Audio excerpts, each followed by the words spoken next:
खबर शामिल करेंगे समंदरी से, जहां पर अवाम ने मुतालबा किया है कि वज़ीर आला पंजाब मरियम नवाज शरीफ के साहिबा के घर के बाहर ऐसे ही गटरों नालियों की गंदगी निकाल कर कई दिन तक फेंकी जाए। फिर इनसे पूछा जाए, आप रोज़ाना यहाँ से पैदल गुजरें तो कैसा महसूस होगा। फिर इनके तासुरात सामने आएंगे, आप आवाम को क्यों तंग कर रही हैं। सफाई करवानी है तो साथ गंदगी भी उठाएं। समंदरी वज़ीर आला पंजाब मरियम नवाज शरीफ साहबा की जानब से पंजाब डिज़ास्टर मैनेजमेंट अथॉरिटी की मीटिंग के बाद समंदरी म्यूनसिपल चीफ ऑफिसर की बड़ी नाअहली गंदगी निकाल कर सड़क पर फेंक दी गई, ताकि शहरी मोहलक बीमारियों में मुब्तला हो सकें। समंदरी बल्दियात का अमला ट्रैक्टर ट्राली के साथ ले जाकर भी नालियों की सफाई करवा सकता था। अब ये गंदगी बारिश की पेश नज़र हो जाएगी।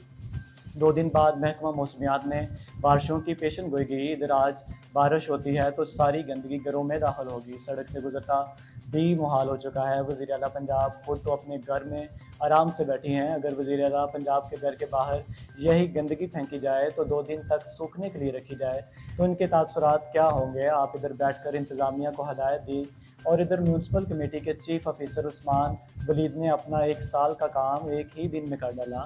इससे कबल भी 2017 में ऐसे ही गंदगी निकाली गई थी, जो कई दिन तक रोड पर पड़ी रही। यहाँ तक कि सैकड़ों लोग तादाद में अहल इलाका गुजरे। गंदगी की वजह से बदबू से ताफुन फैल रहा है, जिसकी वजह से बच्चे बड़े सब मोहलक बीमारियों में मुब्तला हो रहे हैं। यहाँ तक कि गुजरना और सांस लेना भी मुहाल हो चुका है।